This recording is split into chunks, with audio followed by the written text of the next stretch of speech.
avons des chrétiens à l'université qui parlent comme le Christ, ou bien nous avons des chrétiens qui parlent comme le monde. Alléluia. Je disais un jour que à chaque fois que je me présente devant une situation, je me pose toujours la question, en tant que chrétien, qu'a ferait Jésus-Christ à ma place? Et si nous nous posons cette question, nous agirons comme le Christ. Alléluia. Les bonnes œuvres, bien aimés dans le Seigneur, ce sont des bonnes actions que nous pouvons faire ici sur terre. Alléluia. Et j'aimerais dire à l'Église que les bonnes œuvres n'est pas seulement l'argent. Une bonne action que nous pouvons poser, ça peut être aussi le matériel, ça peut être aussi beaucoup de choses que nous pouvons poser, mais tant que c'est une bonne action. Aujourd'hui, lorsqu'on t'aide, on veut que tu puisses devenir son disciple. Lorsque je te prends au boulot, tu commences à dépendre de moi. Aujourd'hui, s'il y a beaucoup de mouchards à l'université, parce qu'il sait qu'il va bénéficier quelque chose d'un professeur. Lorsque nous pratiquons une bonne œuvre, nous ne devons pas attendre quelque chose. Mais lorsque nous attendons quelque chose, c'est que nous voulons magnifier notre personne. Allez, bien aimé dans le Seigneur, toi qui fais de bonnes œuvres, mais tu ne vois rien changer dans ta vie. Tu ne vois rien arriver dans ta vie. Mais je voulais te rassurer une chose. Je vais prendre l'exemple dans la Bible de Joseph d'Arimathée. Je vais te donner une vérité sur Joseph d'Arimathée. Qu'est-ce que Joseph d'Arimathée a fait dans la Bible? Alléluia. Il a donné son tombeau à Jésus. Mais aujourd'hui, la famille, les enfants de Joseph d'Arimathée, à chaque fois que, ma soeur, tu vas en Israël pour visiter le tombeau de Jésus, quand tu payes 1000 francs, on divise cet argent, on donne aux enfants de Joseph d'Arimathée. Alléluia. À cause de la bonne action, à cause de bonnes œuvres. Alléluia.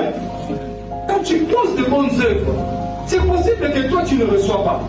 C'est possible que les gens ne te font pas de bonnes œuvres. Parce que les gens à qui tu as aidé, mais les gens-là ne viennent pas en retour. Lorsque tu as besoin d'eux, ces gens-là, ils ne font pas comme tu as fait pour eux. Mais j'aimerais te rassurer ceci. Parce que Dieu dit à Jérémie 31, le verset 16, il dit à Jérémie, sache mon fils Jérémie, retiens tes plaies, retiens tes larmes, parce qu'il y aura un salaire pour tes œuvres. Alléluia. À un moment, les gens l'appelaient fou. Les gens les taxaient de n'importe quoi.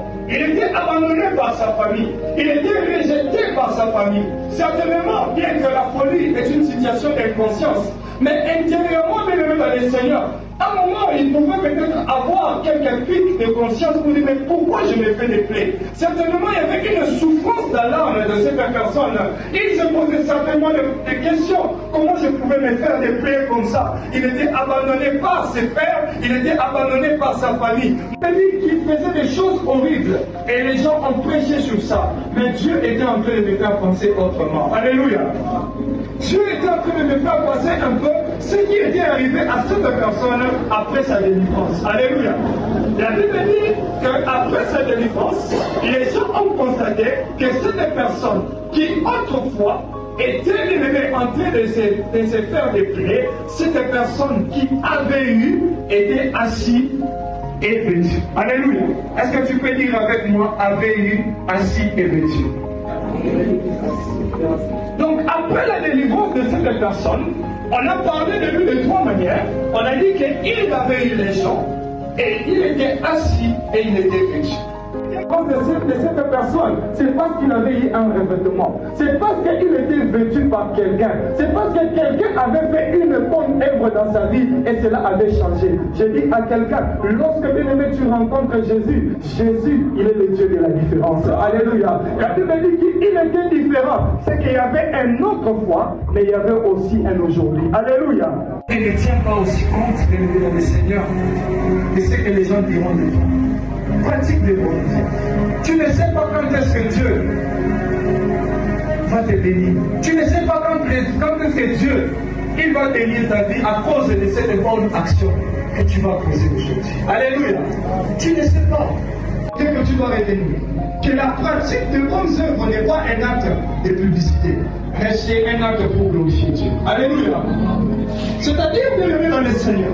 Lorsque vous regardez dans la vie de cette personne, celui qui a revêtu cette personne, la Bible ne parle pas de ces vêtures. On parle de Joseph d'Arimathée, parce que c'est Joseph d'Arimathée qui a donné le sépulcre pour Jésus. Mais lorsqu'on n'a pas parlé de cette personne qui a revêtu ce fou. Alléluia. C'est que cette personne est restée dans l'anonymat. Et ici, bien aimé, ça nous enseigne. Laissez Dieu être glorifié par tes actes. Alléluia. Et je connais un jour, bien aimé dans le Seigneur, un frère s'est fâché contre son pasteur. Parce que son pasteur, je ne sais pas si le pasteur avait arrêté de lire la Bible. Je ne sais pas si le pasteur avait arrêté de prêcher. Le pasteur, dans ses exemples, pendant qu'il prêchait, c'était toujours, à chaque fois que je prépare, ma femme prépare pour moi les macaroons. C'était le frère qui vient manger. Alléluia. Des choses comme ça. Et il y a des hommes de Dieu qui en parlent même du haut de la chair. Il y a des hommes de Dieu qui en parlent. La Bible dit que quoi que nous fassions, faisons-le pour la gloire de Dieu. J'aimerais te poser la question, quelle est la dernière fois que tu as fait quelque chose pour Dieu? Alléluia. Quelle est la dernière fois que tu n'as rien entendu? Aujourd'hui, ceux qui l'ont aidé, Moutoupa là, c'est devenu toi, c'est moi qui ai fait ceci, c'est moi. Lorsque tu donnes le travail à quelqu'un, n'en parle pas, reste dans l'anonymat. Mais j'aimerais dire, il y a un juste juge qui voit tous nos actes. Alléluia. Il y a un Dieu qui voit, même si les gens ne voient pas. Mais aujourd'hui, les gens veulent qu'on voie. Aujourd'hui, on veut même que ça passe dans les publicités.